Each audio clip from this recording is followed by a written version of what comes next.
La matinale de Radio Classique avec David Abiker. 7h42, c'est l'heure de retrouver Christian Macarian pour l'écho du monde. Après le succès, Christian, bonjour. Bonjour. Après le succès qu'il a remporté à Gaza, Donald Trump n'a pas tardé à être de nouveau sollicité, cette fois au sujet de l'Ukraine. L'écheveau est plus difficile à démêler, mais Trump a déjà lancé des ballons d'essai. Sous quelle forme et que vise-t-il désormais ? Alors, dimanche dernier, dans l'avion Air Force One qui l'emmenait en Israël, Donald Trump a précisé que le président ukrainien Volodymyr Zelensky lui avait demandé des missiles de croisière Tomahawk. Sur ce, Trump a surpris en formulant de façon assez claire une nouvelle menace directement adressée à la Russie.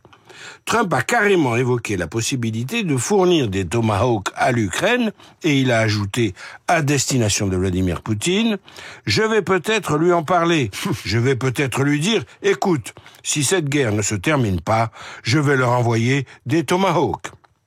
Il parlait bien sûr d'un envoi aux Ukrainiens. Pour l'heure, il s'agit sans doute d'une rhétorique dissuasive destinée à mesurer la réaction russe.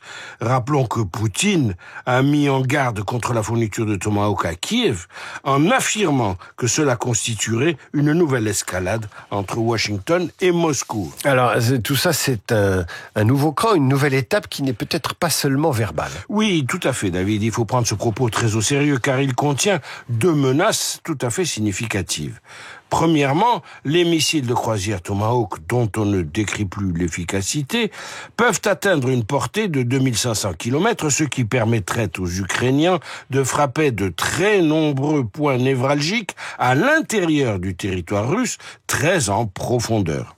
Deuxièmement, ce serait, l'envoi des Tomahawks aux Ukrainiens, le signe d'un changement manifeste de stratégie du président américain.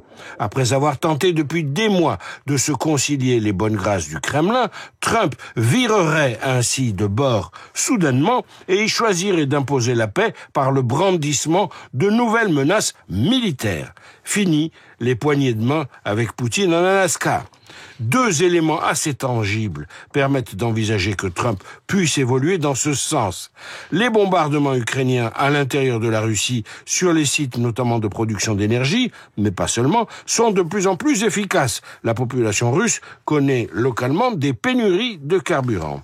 Et puis, par ailleurs, les signes d'agacement du président américain vis-à-vis du Kremlin sont de plus en plus perceptibles et rapprochés. Alors, dans ce réveil de Trump, les Européens peuvent-ils jouer un rôle quelconque ? Alors déjà, ce seraient eux qui seraient chargés, les Européens, d'acheter des missiles Tomahawk aux Américains pour les livrer ensuite aux Ukrainiens. Trump, ça ne vous a pas échappé, ne fait pas de cadeaux.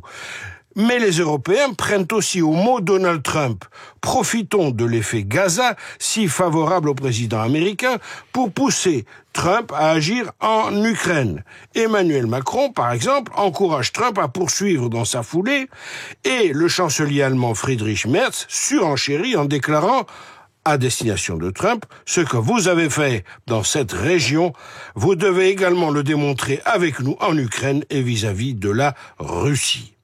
Voilà Trump convoqué par son propre succès. Enterrer la hache de guerre avec des missiles Tomahawk, c'est l'idée des Européens et de Donald Trump pour faire cesser la guerre entre l'Ukraine et la Russie. Affaire à suivre, Christian Macarian. Vous retrouvez sa chronique L'écho du monde sur notre application Radio Classique. Christian, je vous dis à demain vers 7h40. À suivre, le journal imprévisible et Marc Bourreau qui s'intéresse à notre alimentation. 5 fruits et légumes par jour et Radio Classique. Et vous êtes sûr d'être en forme. Il est